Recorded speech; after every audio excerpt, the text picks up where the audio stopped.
fingers iron around my neck. You calculated me. His eyes blazed with the same fury I'd seen in my past life.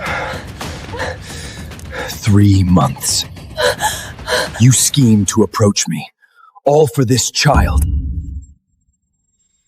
To survive, 3 days after the funeral, I seduced my late mate's brother at his coffin. I needed a child, one Luna Morrigan would believe was the last bloodline of her dead eldest son. In fact, I lied. I trembled because I was just reborn. In my first life, Silverstone Pack sent me to Blackstone as a peace bride. My mate Alistair died 3 days after our wedding. He and his father fell in battle, slain by my own people. 3 months later, his mother Luna Morrigan gave me poisoned wine in this same hall. Daughter of the enemy, a cursed widow. Your death will break the alliance and spark war. My soul was trapped, forced to watch it all.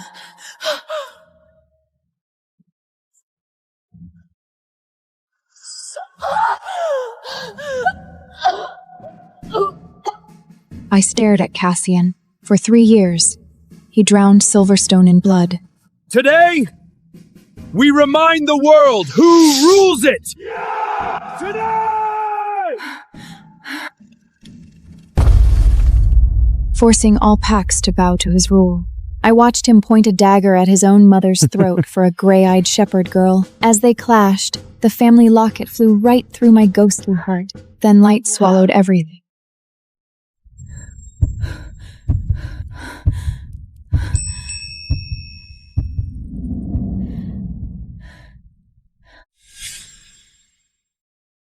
Candlelight flickered. If you're the one coming to me, His fingers sank into my jaw. why are you shaking? I was watching the snow outside. It's cold. Fragile thing. Focus. Cassian. Then be rougher. Warm me up. But his palm against my chest was hot.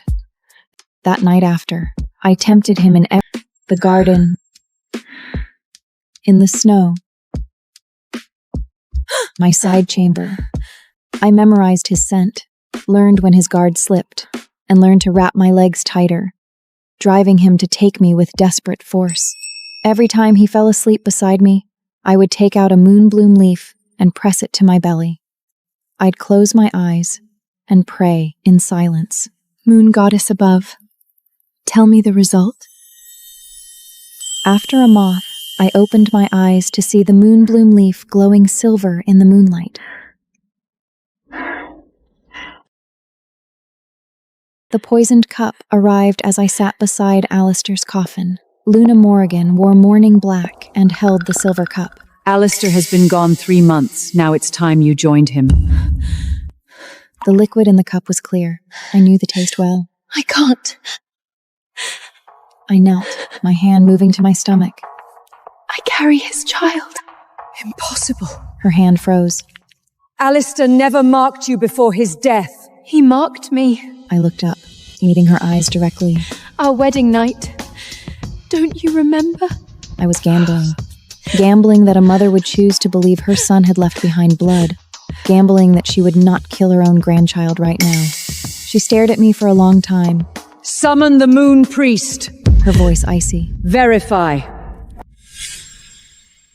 Priest, verify whether the child in her womb carries my son's blood. Madam Cecilia, swear by the moon goddess, and any lie shall find no shelter under her gaze. The priest held the moonbloom leaf, his gaze cold and piercing.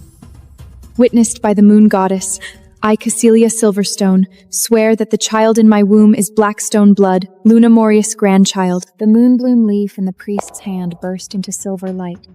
The moonbloom tree confirms. It is true.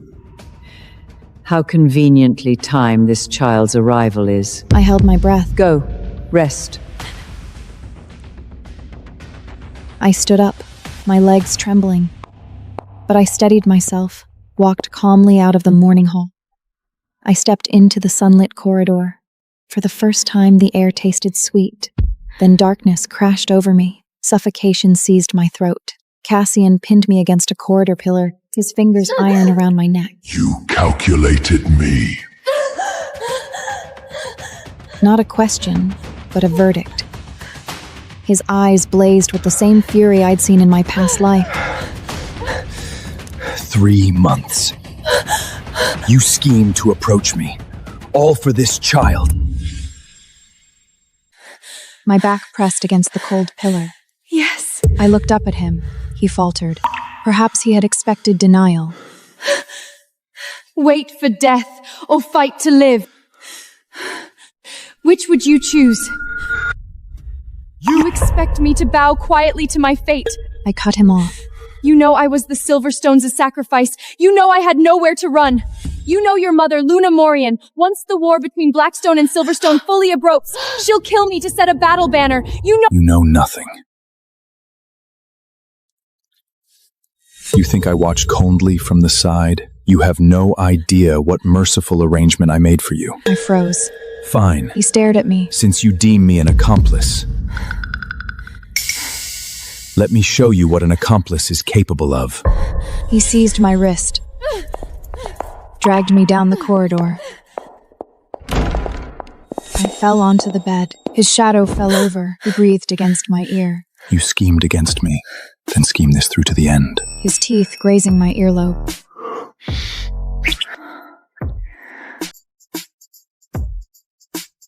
Yet his hands held my belly with desperate tenderness. Near dawn, he fell asleep. In sleep, he looked almost harmless. Moonlight poured through the window, gilding his lashes, softening the hard lines of his face. I rose quietly. Where are you going? Where are you going? His voice came from behind me, sharp and cold. Luna Morelak will send someone to check. I did not turn. I can't be found here. I prepared a death false drape for you. He sat up in bed, A cabin in the north. A new name. his eyes bright in the darkness. You could have lived freely, not as my brother's widow, not as the woman who schemed against me. I walked over. His voice was low, almost hollow. Cassian, His eyes bright in the darkness. are you planning to defy your mother, Luna Morin? To set me free? He looked at me for a long time. Come here. He pulled my hand, dragged me into his arms. I plan to hide you away, His heartbeat was fast, matching mine. make you mine, and mine alone.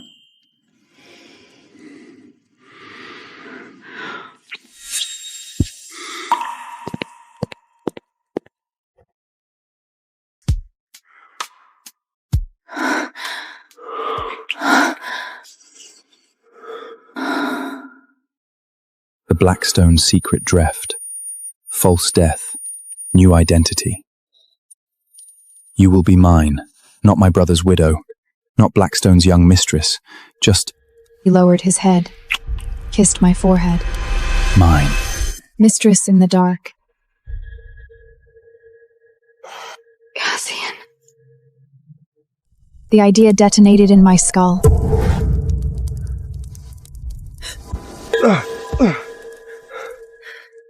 This is your mercy. What? False death. New identity. Hidden away. To be your secret mistress. Cecilia! Alice swept off her jacket and draped it over my shoulders. Everyone praised her. The Alpha chose her. I knelt. She didn't see it coming. Her hand jerked. The blade cut through the air and caught the back of her own hand.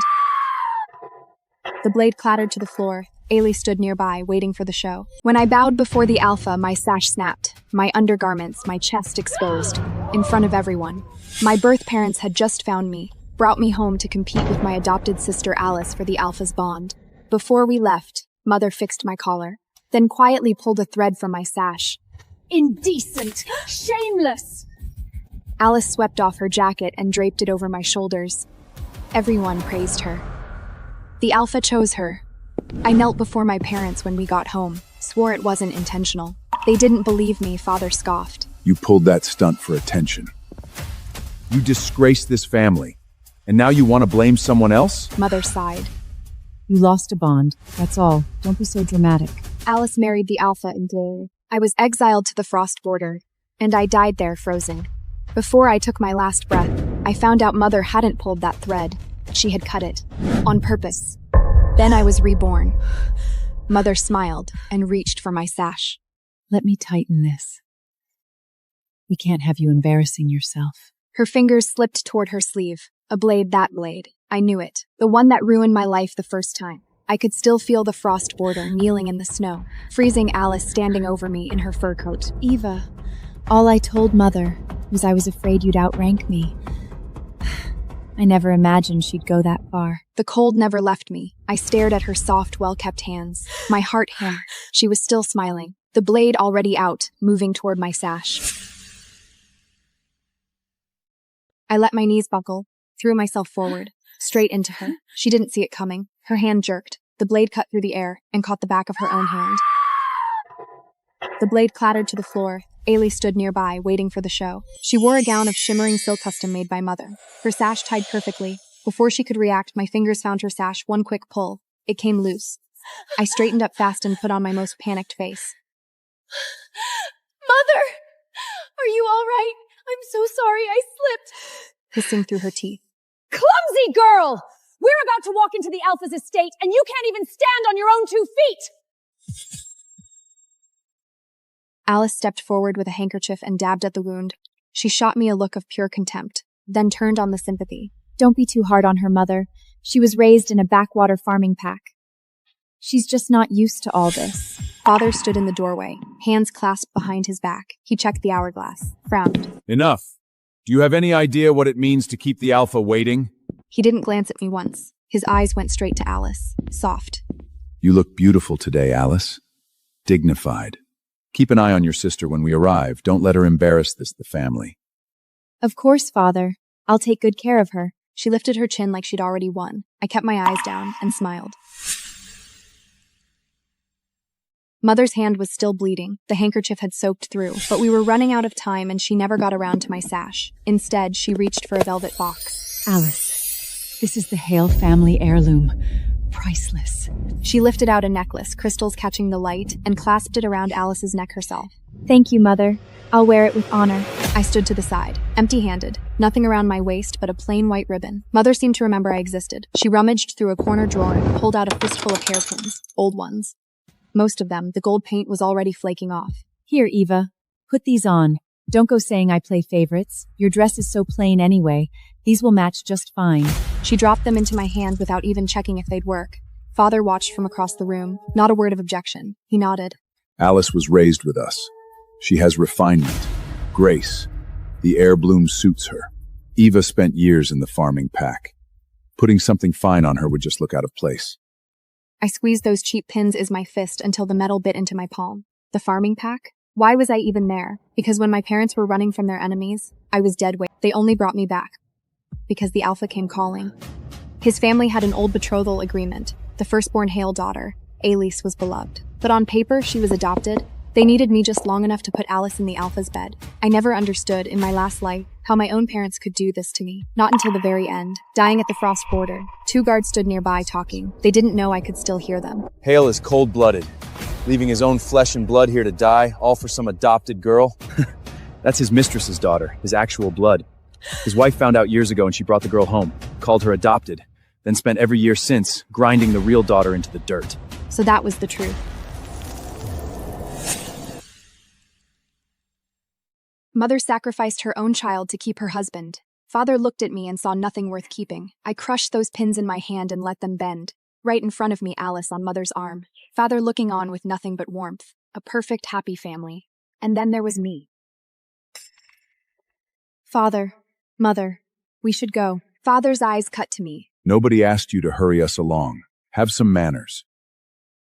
When you're in front of the Alpha, keep your mouth shut. Watch Alice. Follow her lead.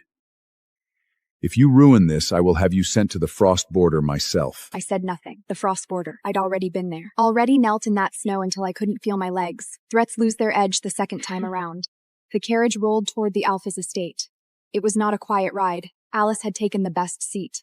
She kept touching the necklace, turning the crystals in the light, admiring her own reflection. The Alpha's head steward, Zoe, was riding with us. Officially, she was there to attend to us. In reality, she was watching, taking stock of who we were. Alice didn't seem to notice or care. Zoe, what do you think of the necklace? Mother had it set aside just for me.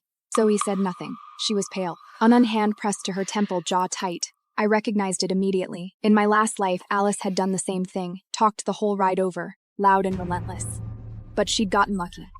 By the time we arrived, Mrs. Walker's migraines had flared up, and Alice had been ready. She'd stolen my remedy formula months earlier, passed it off as her own. Mrs. Walker loved her for it. This time, Alice wasn't getting that chance. I reached into my sleeve and pulled out a small lacquered box. Inside were a few dark brown pellets, a remedy I'd learned from an old farmer back in the farming pack. I held them out to Zoe. You don't look well. These are cooling relief pellets, my own formula. Let one dissolve under your tongue. It should help. Alice's head snapped toward me. Excuse me? What is that supposed to be? You're gonna feed her some backwater remedy you cooked up in a barn? Zoe had been on the edge of nausea the whole ride. That shriek nearly pushed her over. She shot Alice one withering look, then turned back to me. Her nose twitched. A faint drift of mint and aged wood had already begun to fill the carriage, cutting through the stuffy heat. She took the pellets, placed one under her tongue. Within moments, the tension left her face. She exhaled, long and slow. Color crept back into her cheeks. Where did you learn that, Eva? From a healer? I shook my head. Heat stroke was common on the farm. You learn what works. Nothing impressive, I'm afraid. Zoe smiled. If this is nothing impressive, our pack healer back at the estate should be embarrassed. Alice twisted her handkerchief in her lap. My sinless searing nust. She just got lucky. Zoe didn't even look at her. Mrs. Walker values silence. She has no patience for noise. That shut Alice up. Zoe lowered her voice and turned to me. Today, the alpha will also be present. He runs cold. He has no interest in women who perform for attention. And Mrs. Walker, she judges character above everything else. She has no respect for women who use their looks as currency. I'll keep that in mind. Thank you, Zoe. The carriage slowed. We had arrived.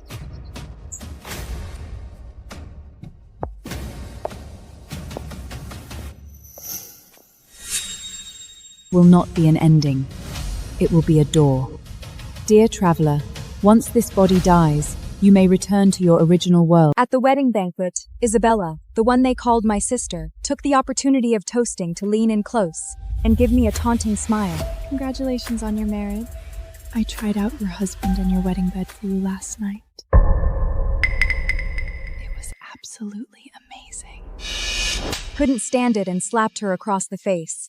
The next second, Dorian, my fiancé, as well as the most reputed lichen lord in the Ironspire kingdom, gave me 6 hard lashes in front of everyone. Isabel has never offended you. She gave you everything, yet you still can't stand her.